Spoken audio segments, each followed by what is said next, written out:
ଚାରିଆଡ଼େ ବୁଲି ବୁଲି ପ୍ରଚାର କରୁଛନ୍ତି। ମଦର ପ୍ରଚାର ବେଶୀ ନା ଭାଗବତର ପ୍ରଚାର ବେଶୀ?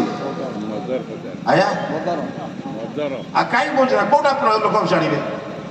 ଭଲ କଥା ବୁଝେଇଲା କିଏ? ଆମେ ତ ସମସ୍ତେ ନିଜ ଘରେ ବସି ଖାଲି ସମସ୍ୟା କହିଲୁ, ସମାଧାନ କୋଉଠି ଆସିବ? ପଚାରୁଛି ଭଉଣୀମାନଙ୍କୁ, ଆପଣମାନେ 5 ଜଣ 10 ଜଣ ବସି କେବେ ଚିନ୍ତା କରିଛନ୍ତି ଲକ୍ଷ୍ମୀବାଇଙ୍କର ଚରିତ୍ର କ'ଣ, ସାବିତ୍ରୀଙ୍କର ଚରିତ୍ର କ'ଣ, ସୀତାଙ୍କର ଚରିତ୍ର କ'ଣ, ସମାଜରେ କ'ଣ କ'ଣ ସେ କରିଥିଲେ, କେବେ ଆଲୋଚନା କରିଛନ୍ତି? ଆମ ଘରେ ଆମେ ଆଲୋଚନା କରିନାହୁଁ। ମୋ ଝିଅଟା କେମିତି ଶିଖିବ, ମୋ ବୋହୂ କେମିତି ଶିଖିବ? ମୁଁ ଆଶା କରିଛି ମୋ ବୋହୂଟା ଭଲ ହଉ। ବୋହୂଟା ଭଲ ହେବା ପୂର୍ବରୁ ଶାଶୁଟା ମଧ୍ୟ ଭଲ କରାଇବାର ପ୍ରବୃତ୍ତି ରହିବା ଦରକାର ନା ନାହିଁ ଆଜ୍ଞା? ଆମେ ସମସ୍ତେ ଚାହୁଁଛୁ ମୋ ବୋହୂଟା ଝିଅ ଭଳିଆ ବ୍ୟବହାର କରୁ, କିନ୍ତୁ ପ୍ରଥମେ ଶାଶୁଟା ତ ମା ଭଳିଆ ବ୍ୟବହାର କରିବା ଦରକାର ନା ନାହିଁ? ମୋ କଥାଟା ବୁଝୁଛ ନା ନାହିଁ? ଆଉ ଗୋଟେ ବିଚିତ୍ର କଥା, ଆଜିକାଲି ଗୋଟେ ଗୋଟେ ପରିବାର କ'ଣ କରୁଛନ୍ତି, ଝିଅଟାକୁ ଦେଇ ଦିଅନ୍ତି କିନ୍ତୁ ରିମୋଟଟା ହାତରେ ରଖିଥାଏ।